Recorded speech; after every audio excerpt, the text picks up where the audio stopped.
Assalamualaikum warahmatullahi wabarakatuh. Apa kabar anak-anak sekalian? Hari ini kita berjumpa pada pertemuan kedua dalam bab statistika. Statistika itu pada dasarnya terbagi atas 4 bagian. Yang pertama yaitu penyajian data. Yang kedua, ukuran pemusatan data. Yang ketiga, ukuran letak data. Yang keempat adalah ukuran penyebaran data. Minggu lalu, Ibu sudah menayangkan sebuah video yang menjelaskan tentang apa itu pengertian statistika. Apa itu pengertian statistik? Apa pula pengertian populasi dan sampel? Ada juga di sana macam-macam data, seperti data kuantitatif, data kualitatif, data nominal, data ordinal, data interval, dan data rasio. Nah, pada pertemuan kali ini kita akan membahas tentang macam-macam cara menyajikan data.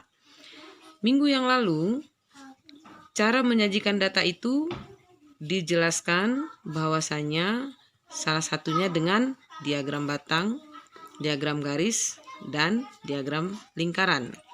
Minggu ini kita akan membahas tentang cara menyajikan data dengan tabel distribusi frekuensi. Menyajikan data dengan tabel distribusi frekuensi terbagi atas 2 bagian, yaitu menyusun tabel distribusi frekuensi data tunggal dan menyusun tabel distribusi frekuensi data berkelompok. Pada penyusunan tabel distribusi frekuensi data tunggal, seperti diberikan contoh sebagai berikut. Data berat komoditi jeruk dalam 1 kali panen dalam hitungan kilogram sebagai berikut. 21 kg, 35 kg, 32 kg, dan seterusnya sampai 32 kg data yang terakhir.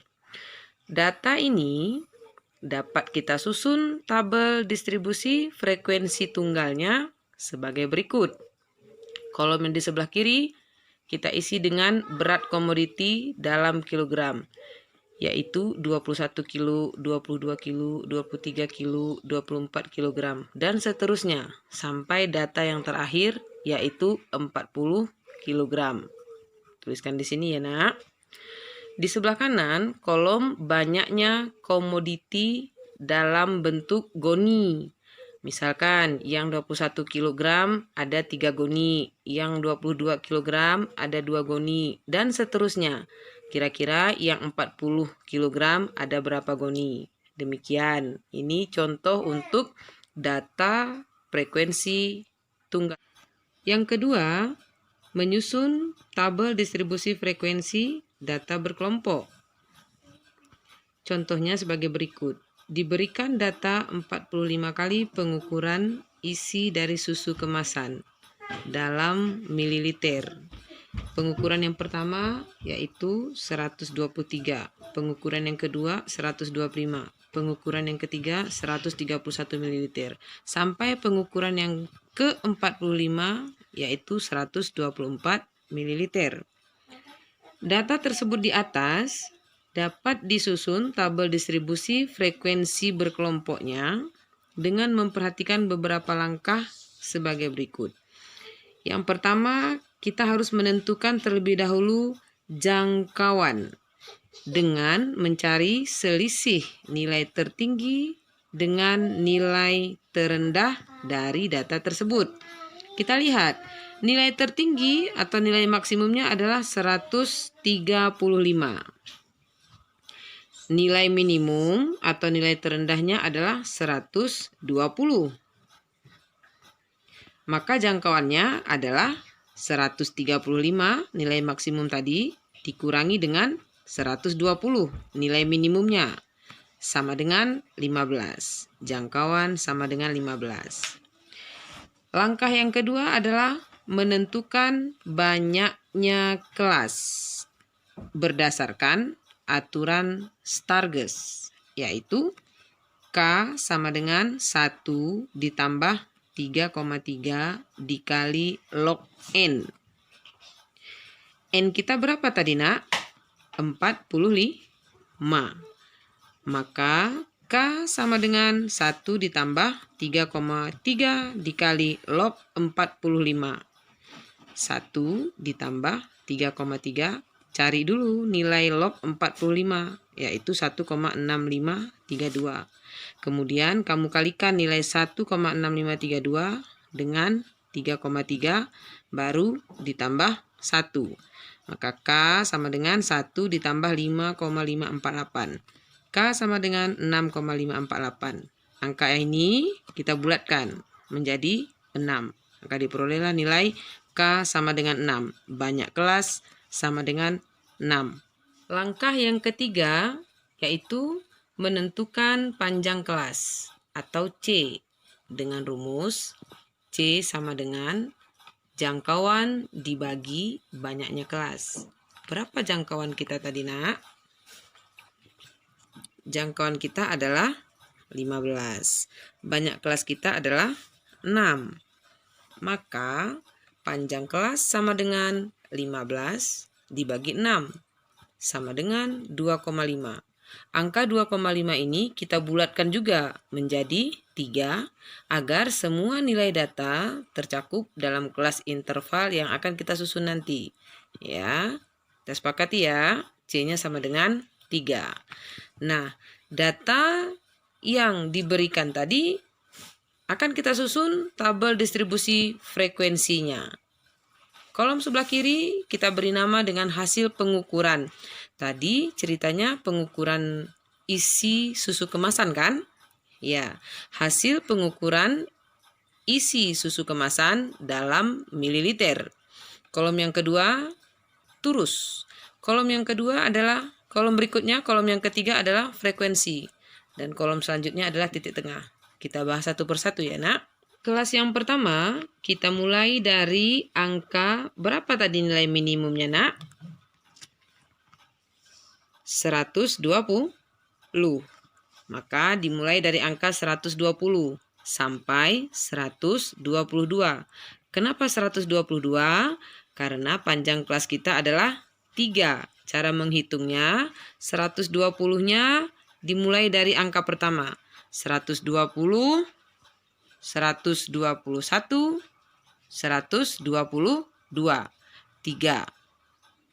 Ya, panjang kelas adalah 3. 120 sampai 122. Kelas berikutnya dimulai dari angka 123 sampai 125. 123, 124, 125. 3. C-nya sama dengan 3. Demikian juga untuk kelas selanjutnya. Ya, bisa dimengerti ya.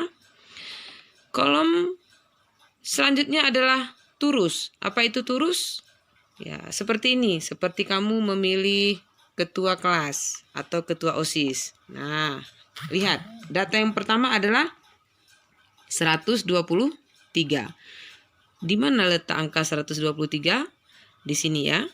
Maka kita berikan satu garis. Data berikutnya 125.